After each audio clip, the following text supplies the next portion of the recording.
We're going to go ahead and get started with today's webinar.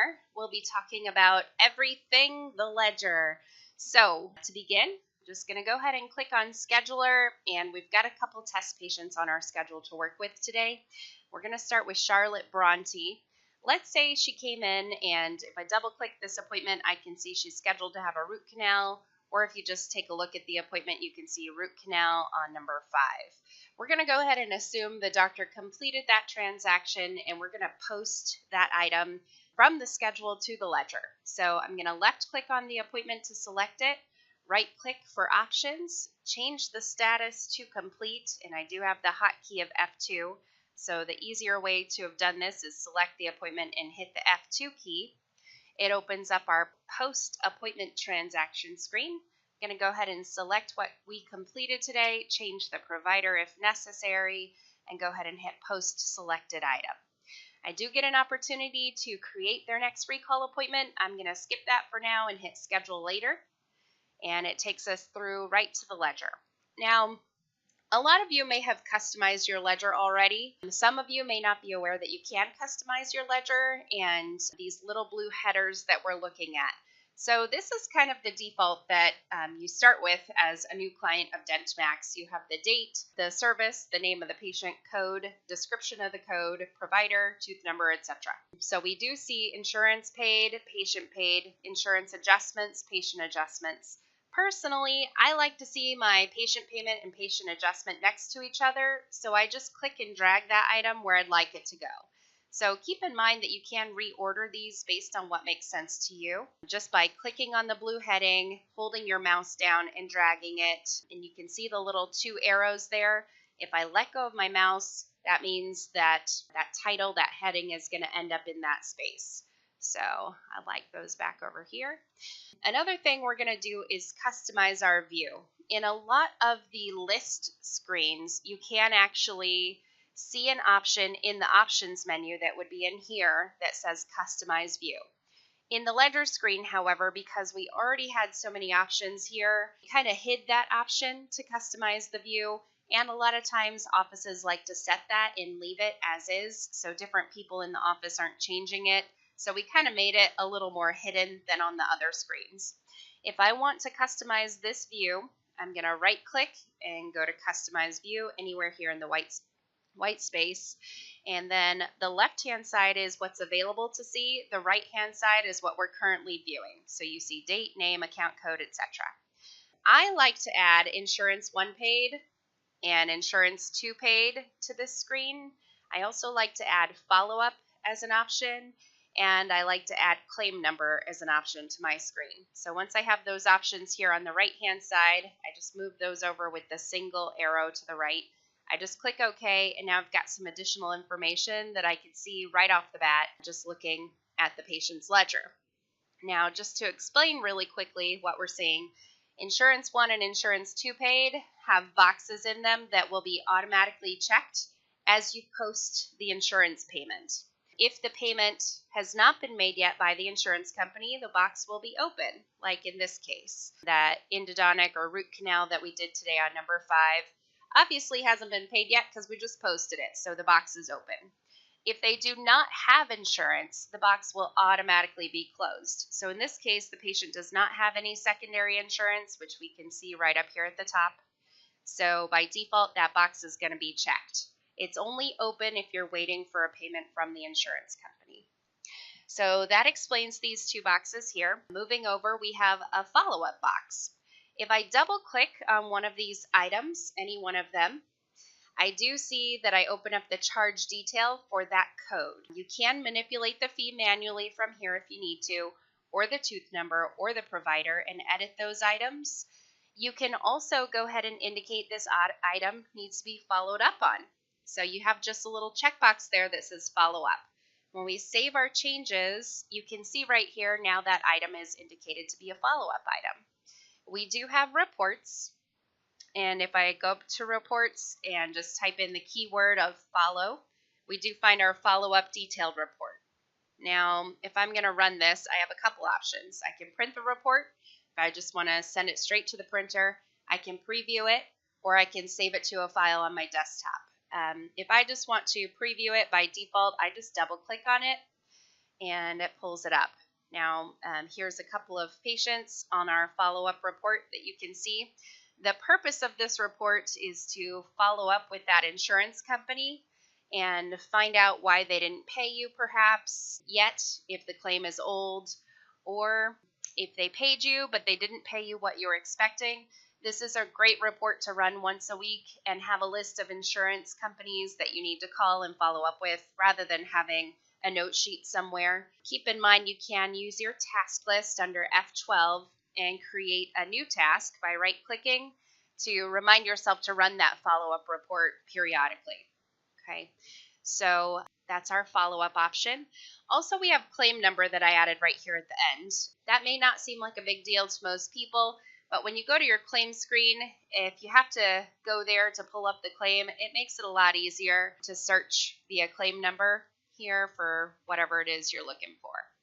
Okay, so those are just a couple little add-ons that I would throw onto the ledger just to help yourself. Also, if you call the insurance company, they may or may not want to know the claim number that you're referring to. So now that we know how to customize our view, there's a few other options on the ledger screen that I want to go over. At the bottom of the screen, we have the option to view our treatment planned items versus our ledger items. You can select view planned items and see ledger items and planned items at the same time. The difference is completed items are items that you have completed, and those are actual charges on the patient's ledger. And then, of course, we have our treatment plan here as well.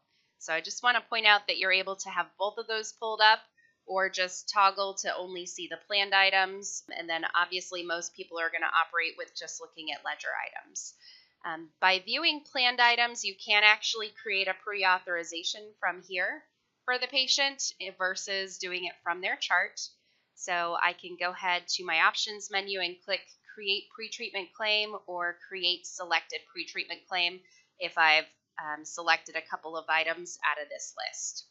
Now, one thing that's important to know is if I go ahead and add a new transaction here, for example, an implant, and let's say on tooth number 12, by default, since we're adding it to the ledger, it's going to show up as a completed item. So what you have to do is change this to planned.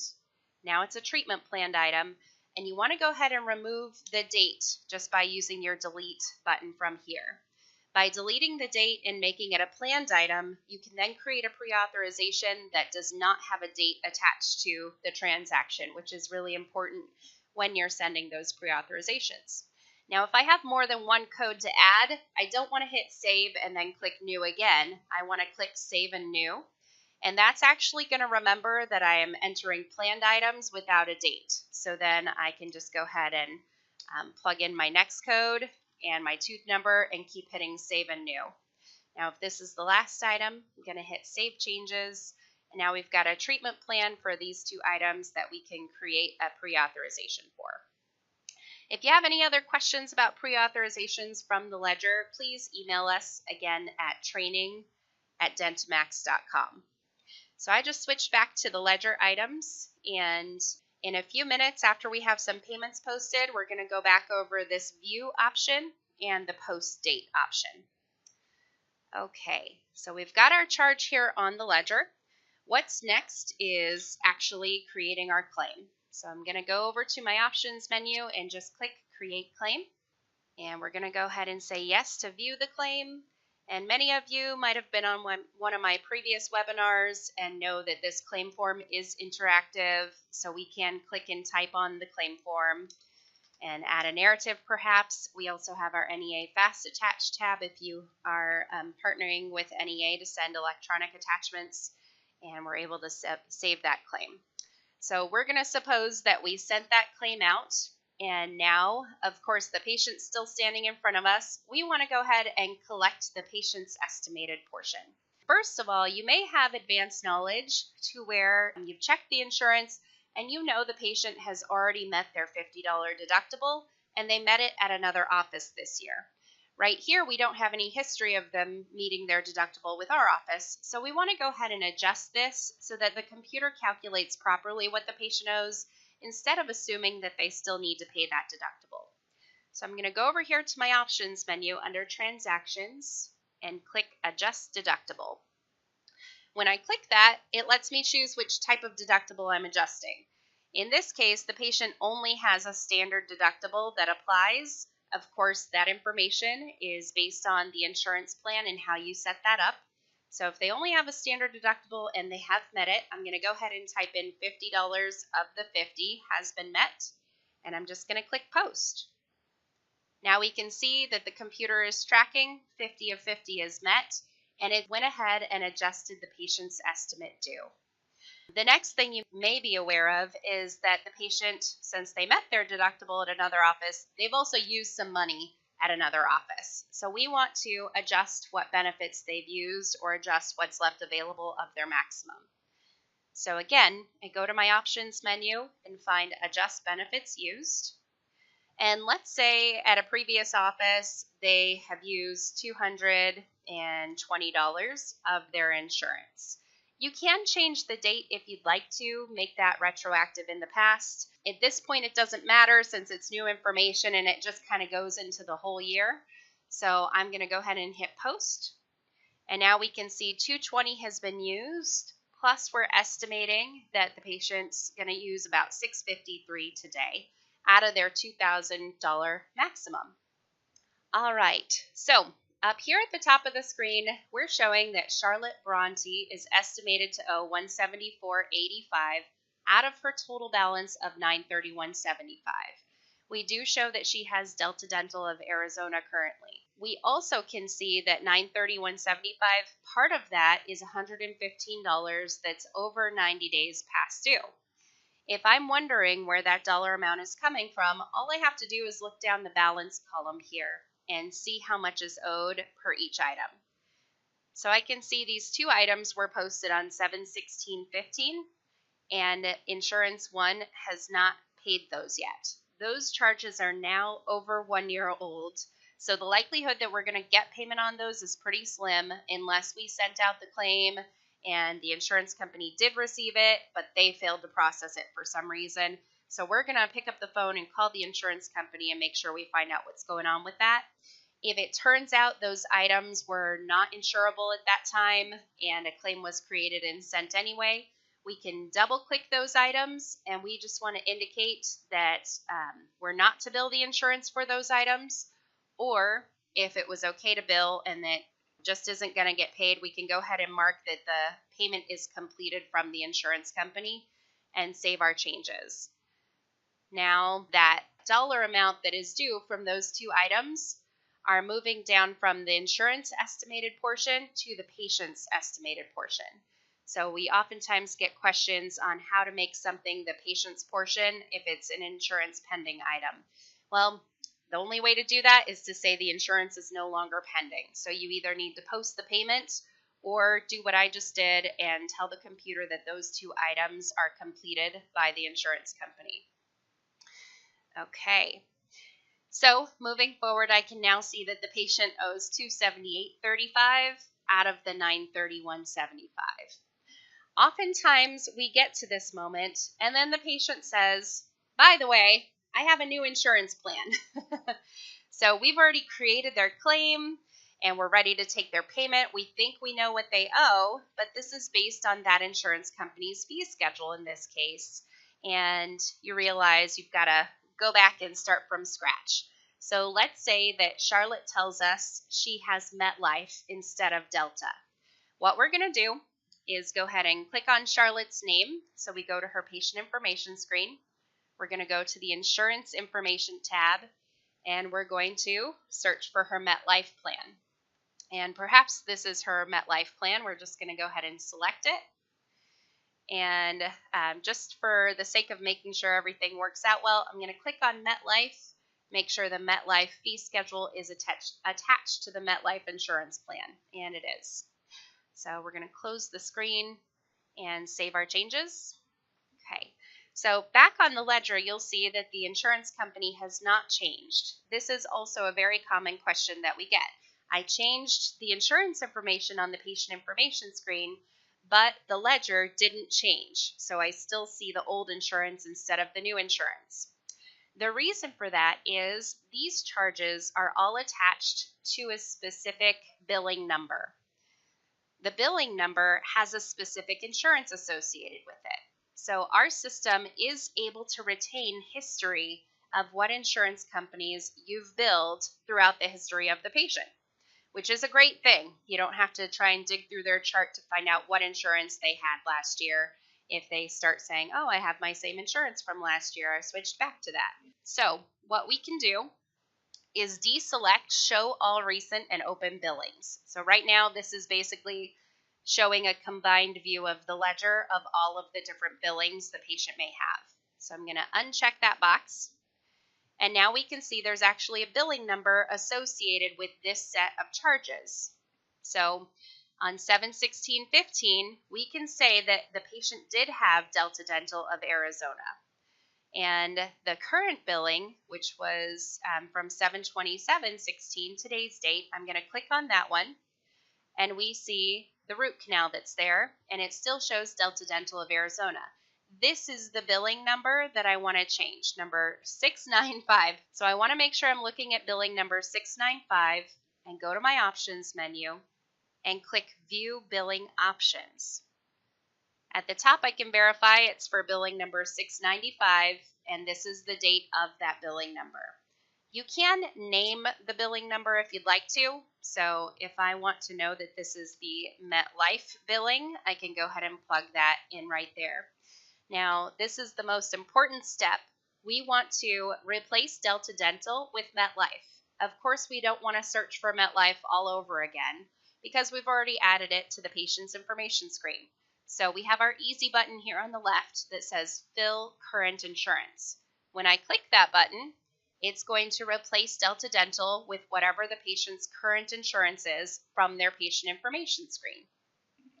We also get a couple questions here. It says the insurance for this billing has changed. It's referring to this billing number and all of the transactions tied to that billing number. Do we want to update the transaction amounts with the new insurance fee schedule? So when they had Delta Dental, we had Delta Dental's fee schedule on the patient's ledger. Now that we know they have MetLife, we want MetLife's fee schedule attached to these charges that are on this billing number. So I'm going to say yes to this question. Now the next question is, do the transactions need to get billed to the new insurance? We know we already created a claim, but that claim was tied to Delta Dental. So yes, we want the transactions to get billed to MetLife, not Delta Dental. So we're going to go ahead and say yes to this question as well. Now we can see it's got MetLife. All I have to do is close the screen.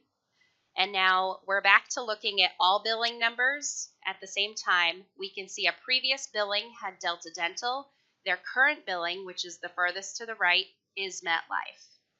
Once again, if we uncheck that box, show all recent and open billings, I am able to toggle back and forth between the different billing numbers that we had and different sets of transactions to see where those transactions went to specifically. Okay, so that's how you can update the ledger with the new insurance. Okay, so we're going to go ahead and just show all recent and open billings. I'm going to go ahead and create my claim because I have to do that for MetLife now versus Delta Dental. And the NEA Fast Attach error that we're getting is just basically saying that I'm not live with NEA Fast Attach, which of course this is a demo system. So now that I've created my claim, I can see the root canal here, and we're showing our office fees is what's getting billed out on the claim form, which is correct, and that is going to MetLife. Okay, and there was a question that was asking, can we follow up on a pre-estimate? So I'm assuming what you mean is, can you mark an item as a follow-up item that's on the pre-authorization? If I go back to planned real quick here and find our items that are planned items, you can double click on those and mark them as follow-up items. Yes, absolutely.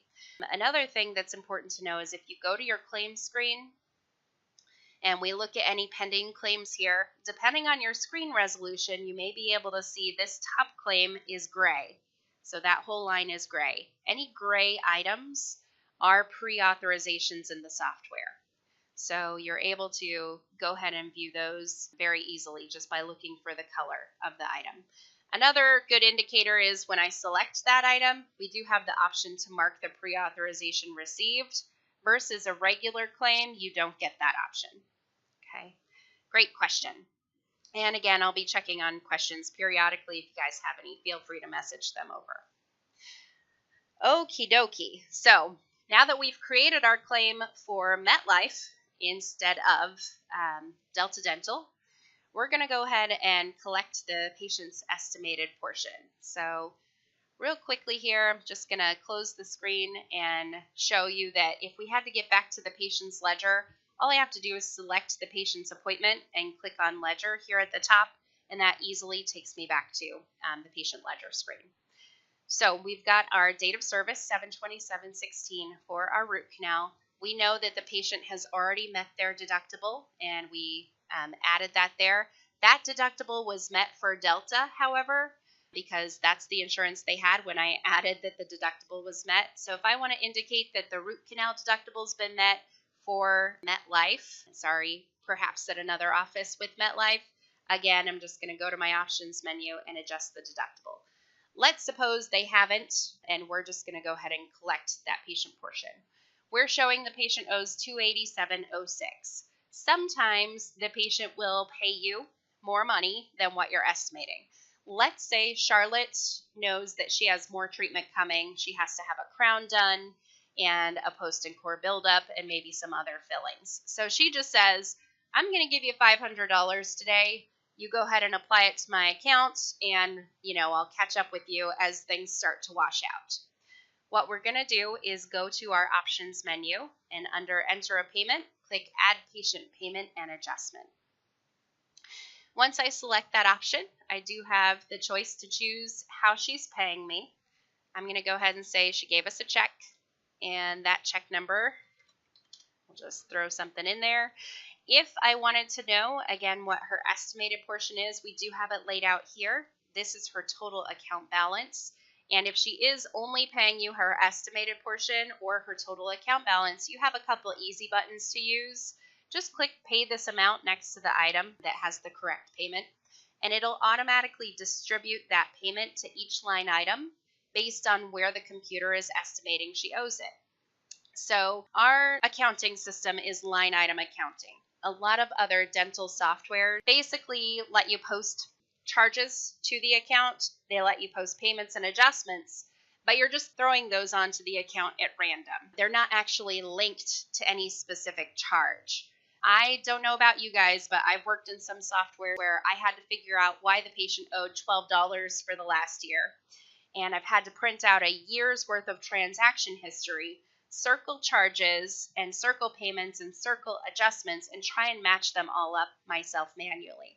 So that can create a lot of work. Our line item accounting system does that for you as you go, so that you're not having to catch up and figure it all out later or pull out tons of EOBs to find out why the patient owes you that $12.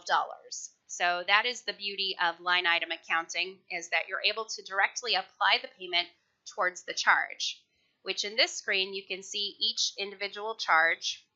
You can see the fee that we billed out, what we're estimating the insurance to pay, if they've paid anything yet or we've done any adjustments yet towards that item, and what the patient's estimated portion is per that item. If the patient's paid something already or you've given a discount, you'll see that here, and then the balance, of course, per item. And then again, it just has a summary. After all of that, insurance due, this is what we're expecting them to pay, and so that is for item, which is the root canal. And then this is what we're expecting the patient to pay. If we click pay this amount, it's going to, like I said, automatically distribute that payment based on what the patient due amount is. So if they are paying what they should be paying, you could just click that button and hit save changes and you're done. If they are paying something less than the dollar amount you're expecting, maybe they're only paying you $200, the computer is going to try and pay the oldest item first in full. So the oldest items we have are from 7/16/15, okay? And so those items had $50 due and $65 due. So it goes ahead and applies $50 and $65, whatever's left out of that $200 goes to the next oldest item on the list, which would be our root canal. Okay. If you wanted to pay the root canal off because maybe the doctor is considering writing off these other two items, you can go ahead and just manually adjust the dollar amounts next to each item. So we have $172.06 applied here towards the $172.06. The patient now has an estimated credit of $27.94 unless I go ahead and apply that $27.94 to another item. Okay. Now their $200 is fully distributed amongst these two charges, and I can see the payment amount is here. Distributed payment also shows $200. Since it's green, that means you distributed their full payment, which is usually what you want to see. Now, I'm going to go back to our original scenario that the patient is paying us more than what their estimated portion is. They're going to give us $500 instead of the $287.06. So the computer knows where to put the $287.06, and it plugs it in here against each line item, but it doesn't know where to add the extra $212.94. So what you can do is go ahead and save your changes, and what's going to happen is the computer is going to count the difference as a credit on the patient ledger. So we can go ahead and say yes to that. And here at the top, we see patient credit, and that is directly applied to the patient's ledger. If you do see it on the patient's ledger, it will also be on your day sheet. If you do not see it on the patient's ledger, and it is in a pink box here at the top, that money will not be on your day sheet. It will, however, in either scenario, be on your deposit slip. So some of you may be asking why sometimes your day sheet doesn't match your deposit slip, and that is based on whether or not that money was actually distributed to the patient's ledger, or if it's just being counted as a credit here in a pink box. If it's a credit in the pink box, it is not going to be on your day sheet. Okay, that credit in the pink box is basically there to use for a later date, so it's like a prepayment that you're just holding and waiting to apply to a charge that the patient has down the road. Okay, I'm going to go ahead and delete that patient credit. So I have it selected. I'm just going to hit delete. And it's telling me that that part of the payment is part of a total $500 payment. I'm going to go ahead and say yes to reduce the amount of that payment. And I'm also going to delete the other piece of that payment. To delete the other piece of that payment, I have to be in the detailed view of our ledger. If you're just looking at the summary view, it's just showing you a summary of transactions and payments that have happened to that item. So if we go to the detailed view, it actually shows you the breakdown of the detail of the payments or adjustments that have occurred directly to that charge. So here is part of our payment today, $172.06. We're going to go ahead and select that and hit delete transaction. And yes, I'm still going to reduce the total payment. And then I've got the other piece of the puzzle here, the $50. I'm going to delete that as well. And then we have this item that I'm going to delete as well. Okay, so now we're kind of back to where we started. And I'm going to go back to add patient payment and adjustment. And once again, let's say they paid us $500. The computer will, again, try to automatically distribute that money. And I want to point out down here at the bottom of the screen, if you do not want that credit to show up in the patient's ledger as in distributed as its own credit item like we just saw a moment ago, and you want it to be part of the pink box, what you'll do is click this box, do not post family credit to the ledger. And then we'll save our changes. Again, it's just telling us we have $212.94 that's going to be a credit. I say yes to that. Now at the top of the screen, we see $212.94 instead of a green patient credit item. Okay. And again, the main difference is the green item on the ledger is going to show up on your day sheet, and you can use that adjust credits button we had a moment ago to redistribute that money, or you can just hold the credit here at the top, and when you're ready, you can distribute it. We'll go over that here in a few minutes. So we're just going to leave the credit here at the top of the screen, and we're going to go ahead and assume that we have now received our insurance check payment in a few weeks later. So I'm going to go to my options menu and click New Insurance Payment. And I've got check payment here. I'll go ahead and plug in our check number. And actually, MetLife is the company that paid us for this, so I'm going to switch that first. And again, plug in the check number, plug in the dollar amount that they paid. Perhaps the insurance company has given you $520. And once I hit Save Changes or Distribute, the computer is recording this payment.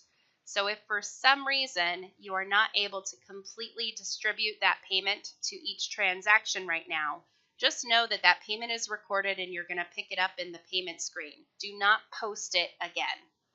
So I'm going to go ahead and say yes to distribute that payment. And now we're in our EOB entry screen. Here's the one item that we have pending that we're waiting on an insurance payment for. The balance for that item is $688.25, and we were expecting $688.25 from the insurance company.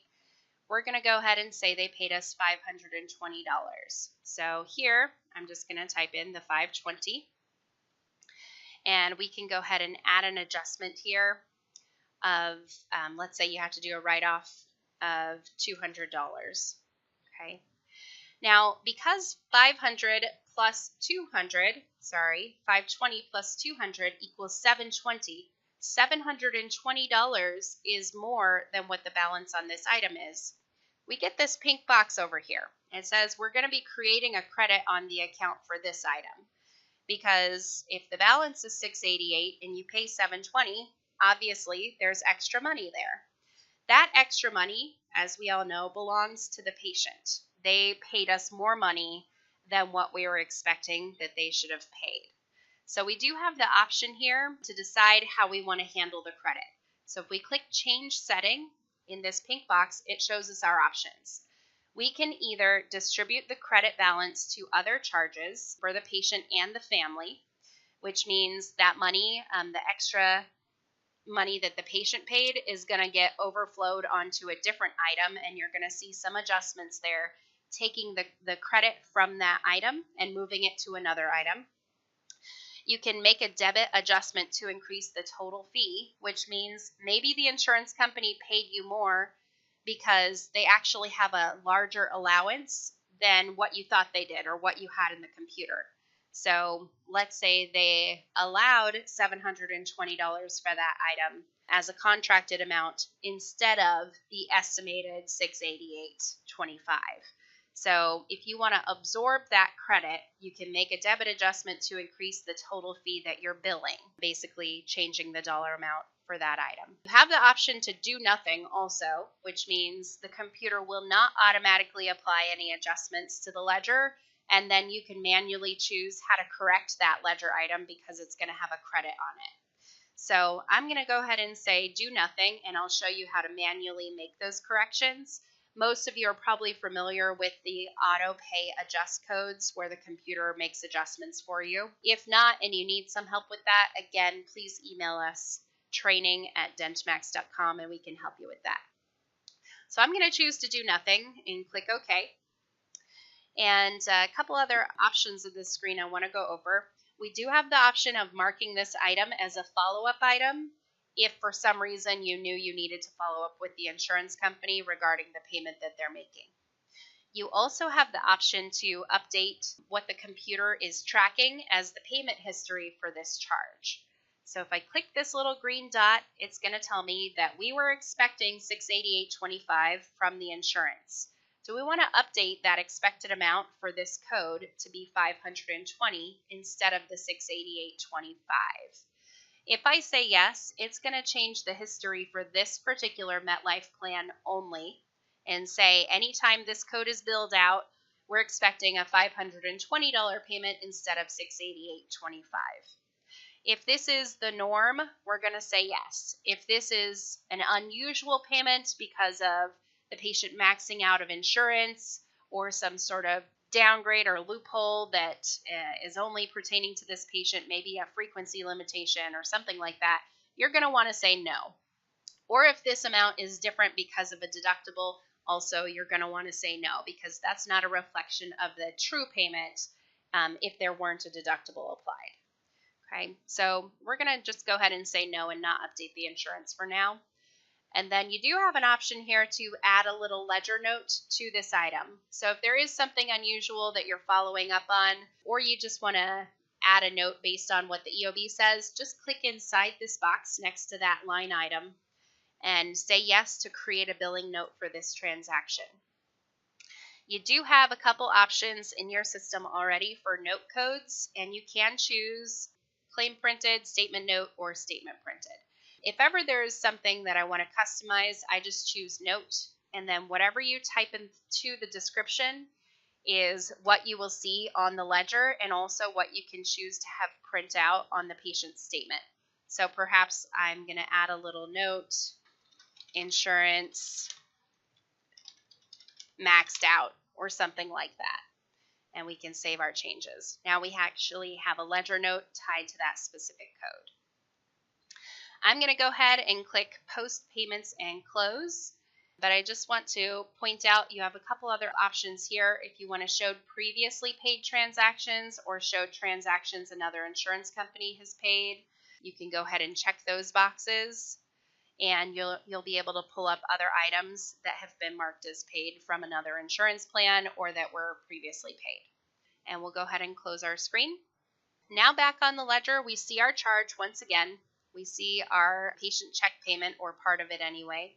We see our note that the insurance is maxed out that I just added manually. We see insurance check payment for $520, and we see insurance adjustment for $200. So this particular item, since I chose to do nothing with that credit, it's now showing they have a negative balance of $31.75 on this line item. So now we've got a credit directly on their ledger outside of the prepayment that we have up here that's posted. If, again, we switch to the summary view of the ledger, we can also see that they do have a credit there, and we're able to deal with that as we have more transactions. If we just want to refund the patient the $31.75 because maybe they don't have any other pending treatment, what you would do is go to your options menu and click Issue Patient Refund. From here, you can see it says refund code instead of payment code, refund amount instead of payment amount, and refund instead of payment under the distribution. So here I would choose my refund code, and if you don't have one, you're going to want to create one. So this says refund check, so refund to patient via check. I would plug in the check number that we're giving the patient and put in the amount that we're refunding. Let's say out of $31.75, we're giving them back $10. That's probably unrealistic, but I want to leave part of the credit on the ledger to show you how to deal with the rest of it. So just as an example, we're going to roll with the $10. So the computer automatically knows that that $10 should be refunded from this item that has the credit. It has a credit, so therefore it is showing up in red. So anytime you see red, that means that there's some sort of credit on that item. And we're going to go ahead and save our changes. And now we can see the balance on that item is $21.75. And again, you're not really seeing how that's broken down because we're looking at our summary view of the ledger. If we switch to detailed view, we can see all of the payments and notes and adjustments applied to that item. And then there's our refund that was taken out of that item. What we want to do next is just add a new transaction. Let's suppose the patient comes back in the next day. I pointed out down here in the bottom right corner the post date previously, and we're going to go ahead and use this now. Some of you may be posting backwards, meaning you do the billing for the office, but they don't give you the charges till the end of the day, and you post them the next day. Usually you don't post forward in time, but that's what we're going to do to go ahead and just simulate a situation. So you are able to change the post date, so you don't have to keep changing the date on each transaction. So that might make it easier for some of you who are doing billing for some offices where you're just billing in bulk and you're billing backwards in time. Okay, so I have my post date here in the bottom right corner. I'm going to go ahead and click New Transaction, and automatically it has the 28th on there instead of the 27th. I'm going to go ahead and throw on a filling for the patient. We'll say number 8, incisal. It is a completed item. I do see my fee here. I see my provider. I'm going to save my changes. So here's our item for $141.41. If I want to distribute this credit to that transaction because we know they're going to owe a patient portion for that, I have a couple of options on how to do it. Some of you may have an adjust credits button on some of your ledgers right now. What that means is if you click the adjust credits button, it's automatically going to take a credit from wherever it's at on your ledger and apply it to the oldest item with a balance first that shows the patient owes that balance. So if you're expecting a patient payment towards something with a balance, by clicking adjust credits, it's going to automatically apply that credit to the oldest item first. In this case, we only have one item, so the credit directly went here. Anytime you see an auto pay adjustment code, which we can expand this screen a little bit, auto pay adjust, that means the computer did an auto adjustment. So here's the patient credit. It took $21.75 from this line item, and it moved that credit here to $21.75, directly paying towards this item, and we can now see the credit there. So all it did is adjusted the money from this item down to this item. Some of you don't like to see the auto pay adjust code, and you like to manually do the adjustment yourself and choose what item that credit might be going to instead of paying off the oldest item first. In that case, we're going to go ahead and use our view down here at the bottom just to show you how this works. I'm going to click on this, and I'm going to tell the computer I only want to see adjustment codes. This just makes it easier for you to focus in on those auto pay adjust codes to delete them so you can deal with the situation manually yourself. Anytime the computer does do an auto adjustment, you will always see a blue item, a blue line item, and a red line item. That is because the blue is taking money or credit away from that transaction. The red is adding a credit to another transaction. So these two items wash each other out to equal 0. So you're really not adding money to the account or taking money from the account. You're just shuffling the money from one item to the next. So since we're focused on only our adjustment codes here by changing our view down at the bottom, it makes it a lot easier for me to get straight to the point and select this and hit delete transaction. And it's telling me it also has an opposite matching adjustment. Do I want to delete both adjustments? I'm going to say yes. Okay, and now I'm going to bring back all of the different types of transactions to the ledger. All right, so now we're back with a $21.75 credit here and a balance of $141.41. If I want to manually adjust this item, what I'm going to do is go back to enter a payment and add patient payment /adjustment. Click on that option. I'm going to ignore my payment options up here because we're not actually paying anything. We're just going to use an adjustment code. And you can also create different types of adjustments if you'd like to label it something else that says credit transfer, something to that effect. I just like to have adjustment on mine, but let's go ahead and say you are wanting to see credit transfer instead of adjustment. So to create a new adjustment code, all I have to do is click on the magnifying glass next to the adjustment codes. What that does anytime you see a magnifying glass is it takes you to the master list of that field, in this case, adjustment codes. So I just click that button. I'm going to go to my options menu and click new code. And at the top, I'm just going to label this credit and TRX for transfer. In the description, which is what you see on the day sheet and mainly what you look at on the ledger, I'm just going to spell it out, credit transfer. And then the type of code this needs to be is an adjustment code. Now, because we may want to use this item as a positive dollar amount and a negative dollar amount, at the bottom of the code, we're going to click Allow Positive Amount.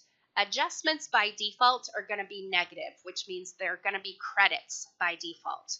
We want to make it to where it could be a credit or a debit. It could add money or take away money. So we're going to go ahead and select the box here to allow positive amount. and save our changes.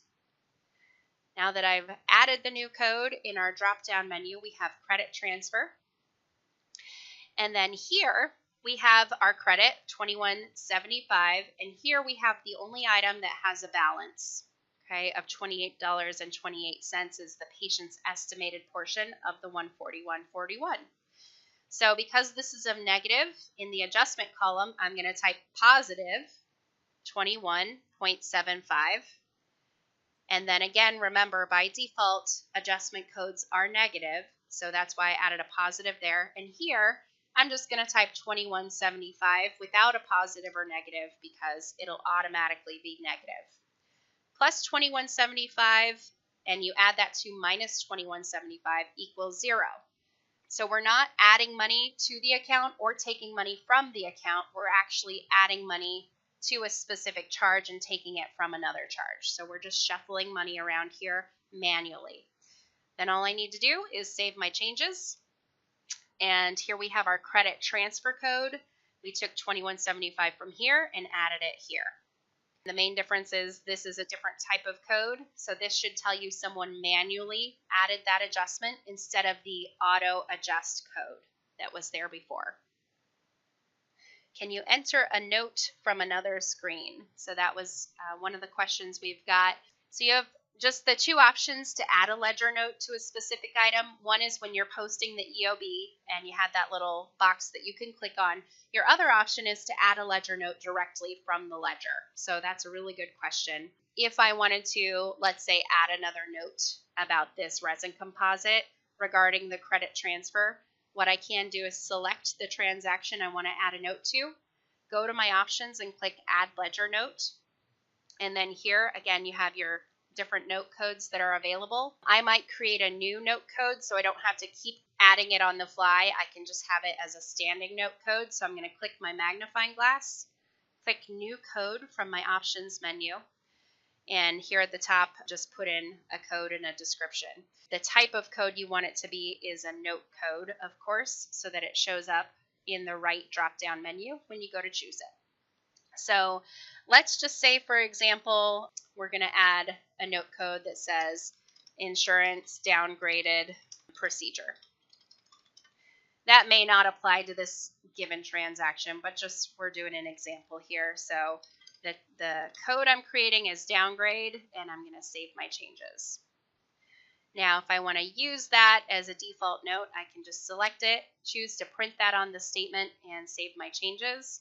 And it's automatically attached to that transaction that I applied it to. So you can see that on the ledger, and it'll also print out on the patient statement. Okay, great question. You can create as many different standing note codes as you'd like to, just the way I showed you right now. If you don't want to go through a patient's ledger to create just a bunch of them, you can go to Setup, Set Up Accounting Codes, click New Accounting Code, and again, just work through the process and make sure the type of code you enter is a note code. So we want to go ahead and discuss moving a payment. And we can kind of, for the moment, forget everything else, the line of thought that we were on a moment ago. Sometimes you have an item that gets paid, and then it turns out the insurance company paid it, and you just want to transfer that payment from one item to the next, or it just accidentally got applied to the wrong item. So let's say we have this payment here for $172.06. I don't have anything with enough money, so let me just create a new transaction real quick so this makes sense to everybody. We're going to do a crown, a number 6, save our changes. Okay, so let's say we want that $172.06 to go towards this crown here on tooth number 6. All I need to do is double click on the actual payment itself. Again, you can't double click on it unless you're in the detailed view of the ledger. Once I open up the detail of that payment, I can see that $172.06 is part of a $500 payment that was made on this date. I can click View Check if I want to see how that money did get distributed. We posted $500, but only $287 of that is distributed. So the rest of that money is considered an unapplied deposit right now. If I just want to move the payment $172.06 to that other item, down at the bottom I can see that item got paid towards on this date of service, the root canal, D3330. So if I click the little magnifying glass, it actually lets me choose a different item to apply that money to and move it somewhere else. So I'm going to move it to crown on number 6, so it's highlighted in blue, and then I just hit select. Now I can save my changes, and on the ledger, the payment is no longer attached to this item, but it is attached down here towards this crown, 172.06. Okay, so that is the easiest way to move a payment from one item to the next if you're just picking it up and moving it. If you're only moving part of that payment, you're going to do a credit transfer here as an adjustment instead of just moving that whole portion. Okay. Another scenario is, let's say the patient does come back. They had enough charges here on their account to where we can apply that $212 prepayment to one of these items. So we're ready to basically distribute this money to one of their ledger items and add it to our date sheet. What I need to do is click on that amount, the blue lettering there, and once again, it shows me this was a payment of $500. We only distributed $287.06. So I want to go ahead and click distribute so we can distribute the rest of that money. The rest of that money is $212.94.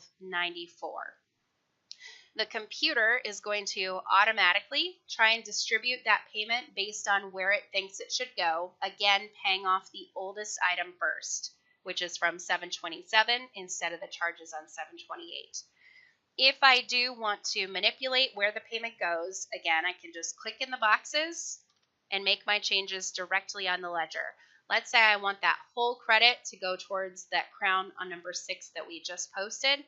I just type in the whole dollar amount next to that item. Okay, now we can see $212.94 matches the $212.94.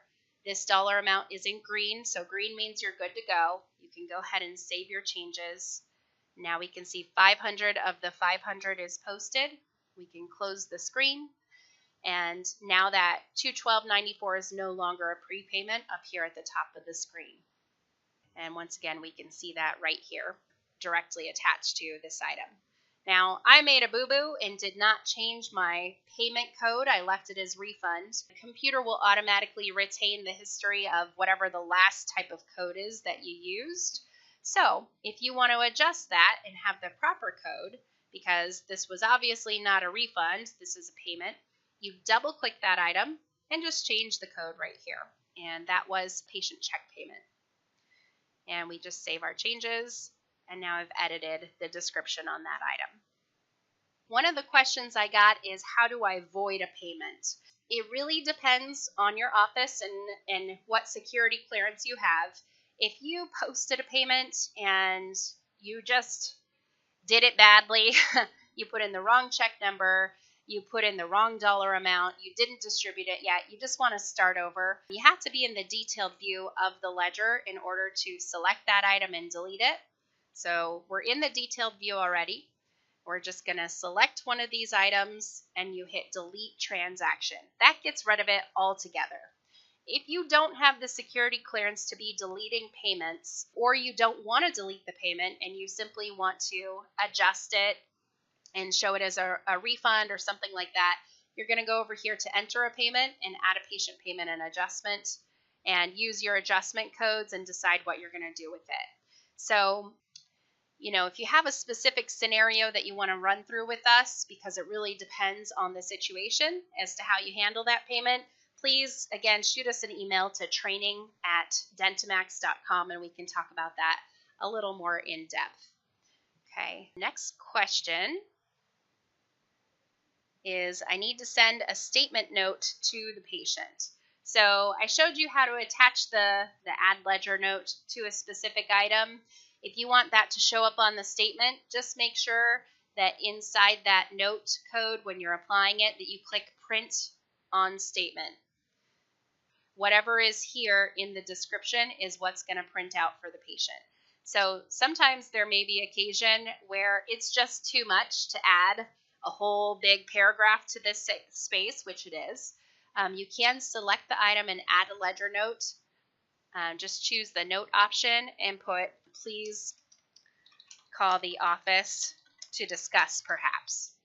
and choose to print that on the patient statement. If it's something that really just needs to be explained and you've tried reaching that patient and haven't had any response back. So that's an option there for you.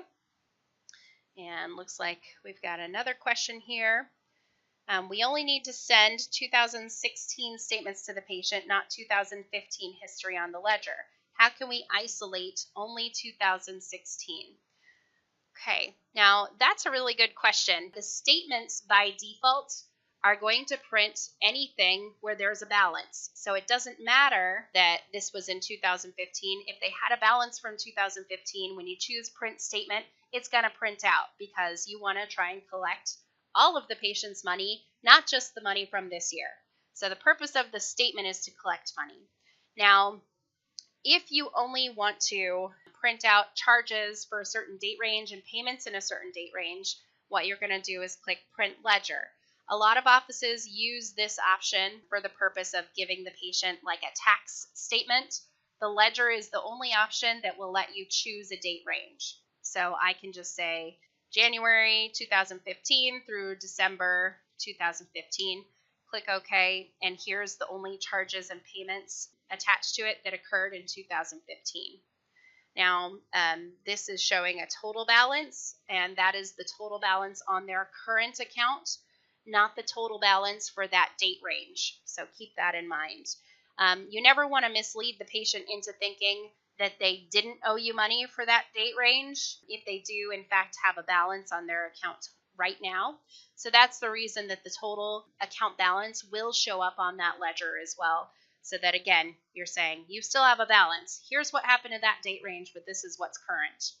We do have another report if for some reason there's a unique circumstance that you want to only print out charges in a specific date range, regardless of whether or not they owe money prior to then. Please email us at training@dentimax.com and we can send you that report. And again, you just want to be very picky as to when you're going to use it so that people aren't misled thinking they didn't have a balance prior to then. I have seen some unique situations where an office, maybe there's a new doctor there that bought an existing practice, and the old doctor said anything that was owed when I was there, just go ahead and leave on their account. Don't bother trying to collect it. That money belongs to me. So you're starting fresh, really, with patients with existing balances. In that case, what I would suggest doing is creating a new billing from the start for that patient. What that's going to do is separate the history of their new transactions from their old transactions. To create a new billing, what you're going to do is uncheck this box to show all recent and open billings, and you would click New Billing. That way you kind of start with a fresh ledger for today's date, okay? And then you can start posting charges. And there's some segregation between now versus then when they saw the other doctor. So that is what I would suggest in some situations. Now, I know we're pretty much out of time, so I'm just going to check and see if there's any other questions. And if you guys have specific situations that we did not go over today that you have questions on, again, please email us, training@dentimax.com. So thank you guys so much for being with us. I know that hour went by really super quick. We went over a lot of different scenarios, and we are more than happy to help you further. Please shoot us an email or give us a call directly at 1-800-704-8494. The training extension is 2. Training extension 2. You can also email training@dentimax.com. Thank you so much. Have a great day.